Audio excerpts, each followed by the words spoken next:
I never thought I'd end up spilling my guts like this, but after scrolling through X last night and seeing some random post about tough love gone wrong, it hit me like a freight train. I'm 34 now, living a quiet life in Oregon, running a small auto repair shop, married with a kid on the way. But 18 years ago, I was just a scared teenager, standing in the middle of nowhere, choking on dust and betrayal. My parents, Ray and Linda, were the kind of people who thought every screw-up was a chance to teach you something. Growing up, I didn't get timeouts or lectures, I got lessons. Hard ones, like the time I forgot to take out the trash, and they made me sleep on the back porch in December, shivering under a thin blanket while they watched TV inside, laughing about building resilience. Or when I got a D in algebra, and Dad drove me 10 miles out of town, handed me a map, and said, "Find a way back before dinner, or don't bother coming home." I was 13. I made it, barely, with blistered feet and a grudge that never quite faded. That summer day in 2007, though, was the one that broke me. We were on our way back from a family reunion in Nebraska, a 6-hour haul through flat, endless plains. I was 16, slouched in the back seat of our old Ford Taurus, earbuds in, drowning out their bickering with some angsty punk rock. We'd been on the road for hours when Dad pulled into this rundown gas station off the highway. Cracked pavement, a flickering neon sign that said fuel and food, and a single pump that looked like it hadn't been cleaned since the 80s. "Jake, go grab me a Coke," he grunted, tossing me a crumpled $5 bill. Mom didn't even look up from her crossword puzzle. I dragged myself out, the heat slamming into me like a wall, and shuffled inside. The clerk was this wiry guy with a stained trucker hat, chewing tobacco and staring at a tiny TV behind the counter.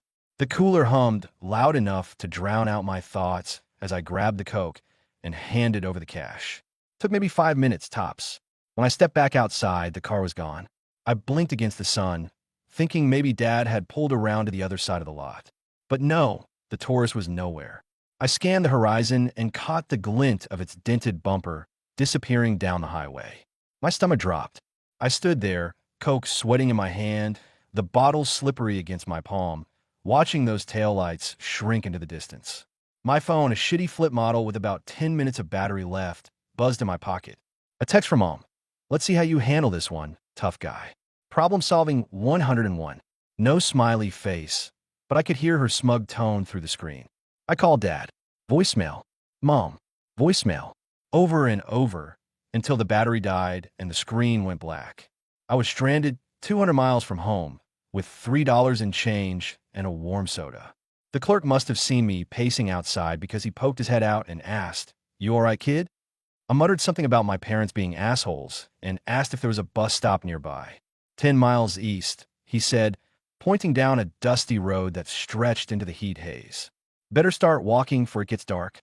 I didn't have a plan, just rage and a vague memory of my Uncle Pete, Dad's brother, who lived a couple states over in Colorado.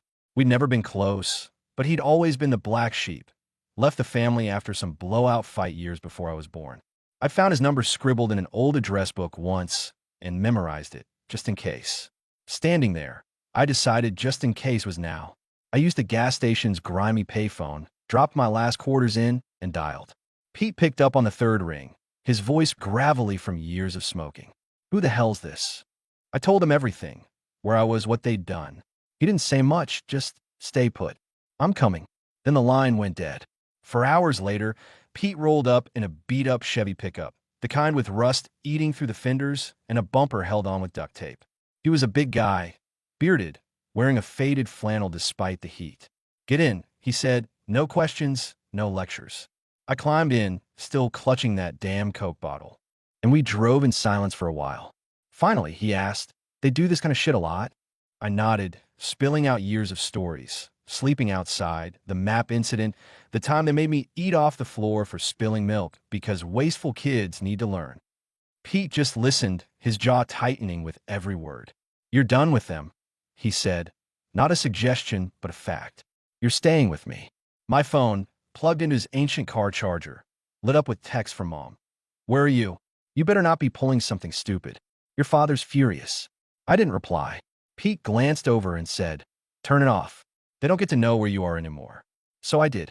Living with Pete wasn't paradise, but it was freedom. He had a trailer on the edge of a small town, surrounded by pine trees and mountains that felt like a shield. He worked construction, and I started helping out after school, hauling lumber, learning to swing a hammer. I got my GED, picked up some mechanic skills from a guy Pete knew, and started fixing cars on the side. My parents didn't come looking, not that first year anyway. I heard through a cousin later that they told everyone I'd run off because I couldn't handle discipline. Fine by me. I was building something new, piece by piece, and for the first time, I wasn't looking over my shoulder. Pete didn't talk much about family, but one night over beers, he let me have one, said I'd earned it. He told me why he'd left. Ray and Linda always thought they were better than everyone. Used tough love as an excuse to be cruel. I got tired of it. I realized then I wasn't the only one they'd broken. Years rolled by, and I kept my head down. Got good at fixing engines, saved up, opened my shop. Met Sarah, my wife, at a diner where she waitressed, spilled coffee on me, and laughed about it, and I was hooked. We got married 3 years ago, bought a little house with a yard big enough for a dog and maybe a kid someday. Life was steady, quiet, mine, until last week when my shop phone rang. I was under a '98 Honda, wrist deep in grease, when Sarah called from the front desk. Jake, it's some guy claiming he's your dad. My wrench slipped, clanging against the concrete. I hadn't heard Ray's voice in 18 years, but there it was, crackling through the line when I picked up. Jake, it's us. We need to talk. I hung up without a word, hands shaking, oil streaking my knuckles. They'd found me, and I knew they weren't calling to say sorry. The next morning, I couldn't focus. Every engine I touched seemed to fight me. Bolts wouldn't turn, hoses kept leaking. Sarah noticed, brought me coffee, and asked, "You okay?" I told her about the call, the gas station, all of it. She'd heard bits before, but never the full story. Her face hardened, and she said, they don't get to waltz back and like nothing happened. She was right, but that didn't stop the pit in my stomach from growing. By noon, my phone, my personal one, not the shop's, was buzzing nonstop. Missed calls, voicemails, texts. Mom, Jake, please, we're family. Dad, you owe us a conversation, son. Then a voicemail from Linda, her voice trembling like she'd rehearsed it. We're in trouble, Jake. We wouldn't ask if it wasn't serious. Call us back. I didn't. Instead, I called Pete. He was older now, slower, but his voice still carried that no-nonsense weight. They're broke, he said after I explained. Heard from a buddy back home. Ray's been playing poker online, losing big. Linda's been buying crap off TV. House is on the line. I wasn't surprised. They'd always been reckless, just never with their own comfort. That night, I sat on our porch, Sarah next to me, the dog snoring at our feet. My phone lit up again, another text from Dad. We're coming to see you. Tomorrow. Be ready. No asking, just telling like always. Sarah squeezed my hand and said, we'll handle it together. I nodded, but inside, I was already running through every memory, every lesson they drilled into me. I wasn't that kid anymore, but part of me still felt the sting of that Nebraska sun, the weight of that Coke bottle. I went to bed, but didn't sleep, just stared at the ceiling, gears turning. By morning, I had a plan. I called my lawyer, a guy named Tom, who'd helped me set up the shop's LLC. Told him everything. Pete's rescue, the years of silence, their sudden reappearance. They're after money, I said. I know it. Tom was calm, methodical. We'll prep. Get security if they show up. And Jake recorded. All of it. I agreed, then called my shop manager, told him to keep things running. I'd be in, but I wasn't touching a wrench today. They showed up at 10 a.m. sharp. I was in the office, a small room off the garage with a desk piled high with invoices and a window overlooking the bays. Sarah was with me, arms crossed, when the door buzzer went off. Through the grainy security cam, I saw them.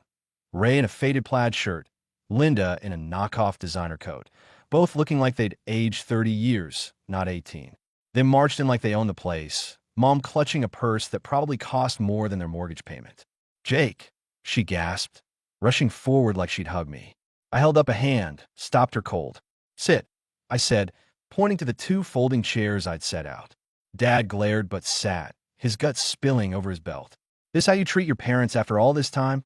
He growled. I didn't flinch. This how you treat your kid? Ditch him in the middle of nowhere and call it a lesson?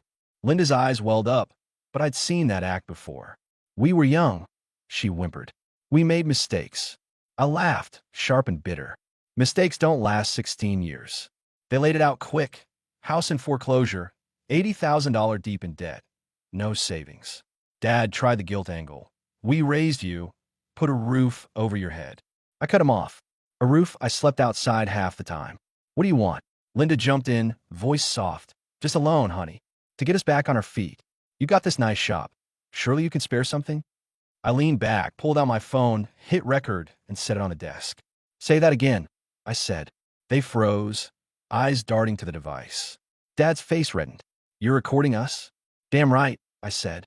Every word. Now talk. They stumbled through it again. Debt, desperation, the works. Sarah stood silent, her presence a shield. When they finished, I slid a folder across the desk. I did some digging too, I said. Bank sold your mortgage last month. Guess who bought it? Their mouths dropped. My company owns it now. Auction was yesterday. You got 45 days to clear out. Linda wailed loud, messy sobs. Dad lunged, fists clenched, but Sarah stepped between us, and I didn't budge. You can't do this, he roared. Watch me, I said. You taught me to solve problems, right?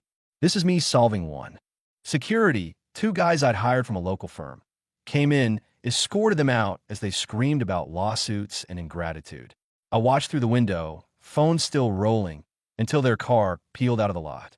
Sarah hugged me, fierce and quiet, and said, You did good. I wasn't so sure. My chest felt tight, not triumphant, but I nodded. Later, Pete called. Heard they showed up. You okay? I told him the plan, the house, the debt, all of it. He chuckled, low and rough. Proud of you, kid. Giving hell. The fallout hit fast. By evening, my phone was a war zone. Texts from cousins I hadn't seen since I was 10, voicemails from aunts and uncles I barely remembered. Mom and Dad had gone nuclear, spinning some sob story about their heartless son kicking them to the curb. He's got money now, won't even help us. I let it pile up, didn't respond. Sarah screened the worst of it, deleting voicemails before I could hear them. But one got through, an old friend from high school, Matt, who'd stayed in touch with Pete. Dude, your folks are telling everyone you're some rich asshole who abandoned them. What's going on? I called him back, laid out the truth, the gas station, the years of crap, the debt they'd racked up. Matt whistled. They're nuts. Always were. You got proof. I did. Years ago, I kept a box of stuff, letters they'd sent after I left, full of guilt trips and demands, plus a grainy video I'd taken on that old flip phone, them laughing as they drove off. I digitized it all, backed it up. Send it, Matt said. Shut this down. So I did. Mass email to the family. Subject, the truth. Attached the video, the letters, a timeline. Hit send and watch the replies roll in.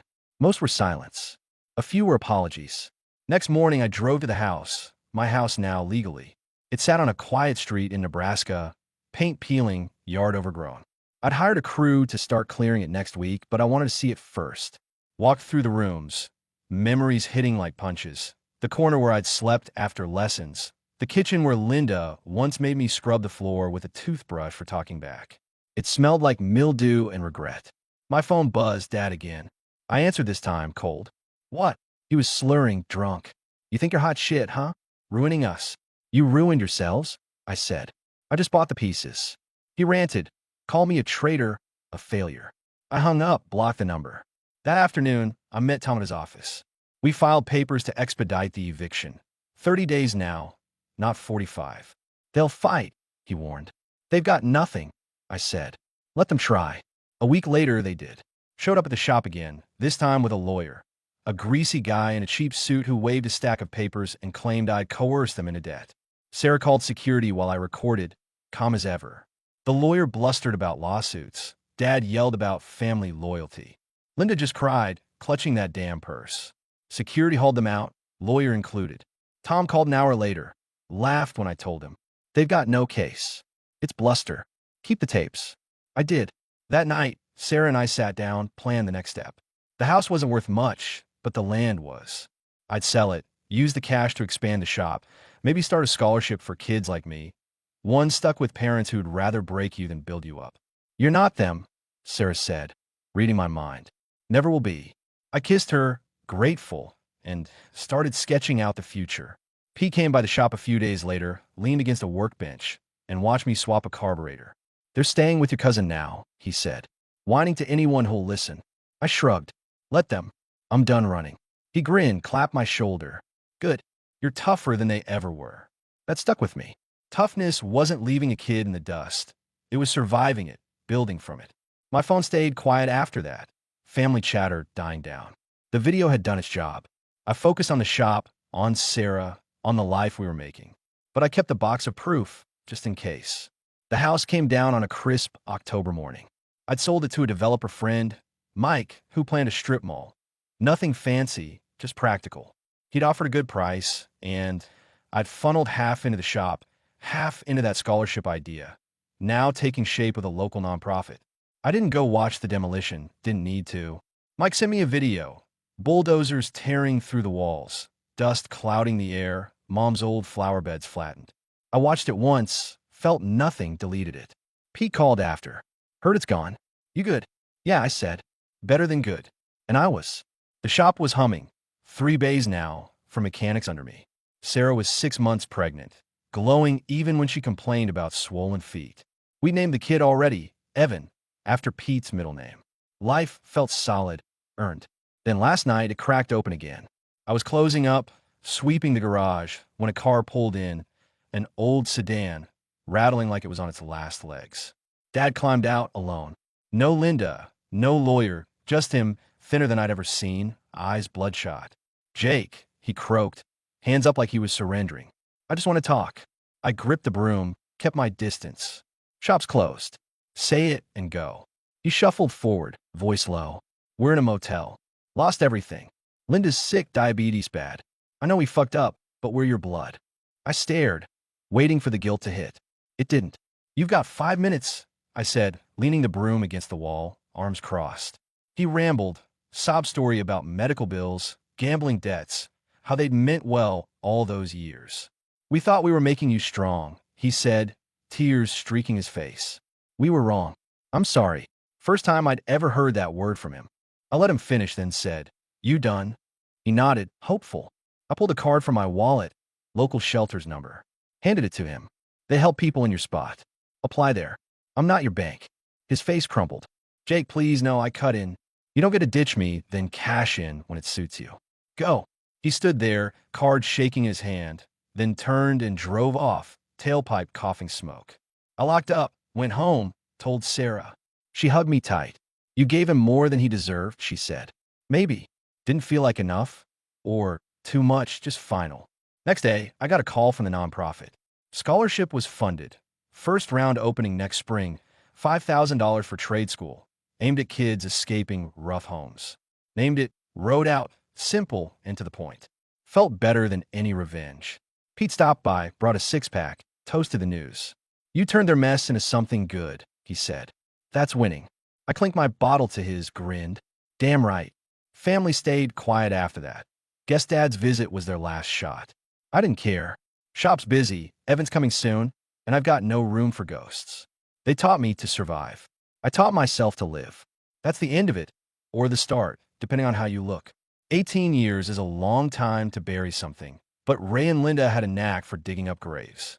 A month after Dad's motel plea, I thought it was over. Shop was thriving, Sarah was nesting, painting the nursery a soft blue for Evan. Then my inbox lit up. An email from Mom. Subject, please read, Jake. Against my better judgment, I opened it. Long, rambling, typed in all caps half the time, Linda's style when she was desperate. We're living in a car. Ray's heart is bad. I can't manage my sugar alone. You've made your point. Help US. Attached was a photo. Them in a parking lot. Dad slumped in the driver's seat of that junk sedan. Mom holding a pharmacy bag, looking frail. Manipulation 101. I forwarded it to Tom, asked, they got anything legal here? He replied fast. No claim. Emotional blackmail, not a case. Your call. I deleted it, but the image stuck. Not out of pity, just annoyance. Sarah saw me staring at the laptop. Asked, they again? I showed her. She frowned, rubbed her belly. They're playing you. Don't bite. I didn't plan to, but it gnawed at me. Not guilt, but the sheer gall. That night, I dug out the old box. Letters, that video, proof of who they were. Watched the clip again. Their laughter as the tourists pulled away. Mom's voice saying, he'll figure out. I hadn't watched it in years. Still stung, but now it fueled me. Next morning, I called the shelter, confirmed they'd applied, then withdrawn. Too proud, probably. Fine. I tried. Washed my hands of it. Then Sabrina reached out. My cousin, Pete's daughter, 10 years younger than me. We'd never been close. She was a kid when I left, but she'd found me on X after the family email blast. Her message was short. Jake, they're crashing with us. It's a mess. Can we talk? I called her wary. She sounded tired, voice cracking. They showed up last week, begging. Dad let them in. Pete's too soft. They're trashing the place, blaming you. I don't know what to do. I sighed. Kick them out. Pete saved me once. He doesn't owe them shit. She hesitated. They say you stole their house. I bought it fair and square, I said. Tell Pete I'll come down. Hung up. Booked a flight to Colorado for the weekend. Sarah wasn't thrilled. Third trimester. She wanted me close, but she got it. Fix it and come home, she said. I promised I would. Flew into Denver Saturday. Drove to Pete's trailer. Place looked worse. Yard cluttered with junk, their sedan parked crooked. Inside, chaos. Mom cooking something that smelled like burnt regret. Dad sprawled on the couch, TV blaring. Pete sat in his recliner, exhausted. Sabrina met me at the door, hugged me quick. Thanks for coming. I nodded, stepped in. Dad saw me first, set up fast. Well, look who's here, the big shot. Linda turned, dropped a spoon, rushed over.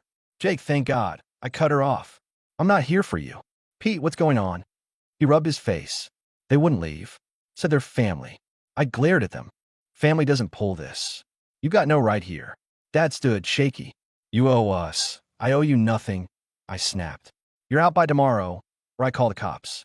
Trespassing's still a thing. Sabrina backed me up. Pete nodded slow. Linda cried. Real tears this time, not the show. We'll die out there. I handed her the shelter card again. Your choice. Dad cursed, lunged. Old habits, but Pete grabbed him stronger than he looked. Enough, Ray. We got them packed, shoved their stuff in the car. They drove off, Mom sobbing, Dad flipping me off through the window. Pete slumped after, apologized. Should have said no. I clapped his shoulder. You're too good for them. Always were. Sabrina stayed quiet, then said, You're not what they said. Never was, I replied. Flew home Sunday. Kissed Sarah, slept like a rock. Monday, shop was back to normal. Oil changes, tire swaps, the hum of work. Sarah texted me a sonogram pic. Evan's tiny fist raised like a fighter. Made me smile. Then Mike called the developer. Your folks showed up at the site yesterday. Tried to chain themselves to a fence. Cops hauled them off. I laughed. Couldn't help it. They okay. Fined. Released. Still nuts. I thanked him. Hung up. Checked X later. Sabrina posted. Family's messy. Truth's messy, eh? Jake's all right. First public nod from anyone blood-related. Felt weird, good weird. Tuesday, Road Out launched. Nonprofit sent the press release. 5 kids applied already, stories like mine. One wrote about sleeping in a shed to escape his dad's fists. Hit close. I upped the fund, added $10,000 from his shop's profits. Sarah approved, said, That's you. Fixing what's broken. She's right. Evening, Pete called. They're gone. Motel somewhere. I'm done with them. I heard the relief. Good, I said. Live your life. He chuckled. You too, kid. Wednesday, a package came to the shop. No return address. Inside, a photo, me, maybe 5 with Mom and Dad, smiling at some fare. Note attached, we loved you once. Linda's handwriting. I stared, then tossed it in the trash. Love me once, maybe, but not enough. Thursday, Sarah felt Evan kick hard. Laughed, grabbed my hand to feel it. That was love, real and now. Friday, I tuned up a customer's truck, bantered with the crew, locked up late. Drove home under stars, radio low, past all clean and buried. They'd taught me to survive their worst. I'd learned to thrive despite it. Evan's due soon, shop's growing, and I'm not looking back. That's my story. Messy mine, and finally free. So that's the story, folks. What do you think? If you liked it, give it a thumbs up, subscribe to the channel so you don't miss more, and drop your thoughts in the comments. I genuinely want to hear what you've got to say. Catch you in the next one.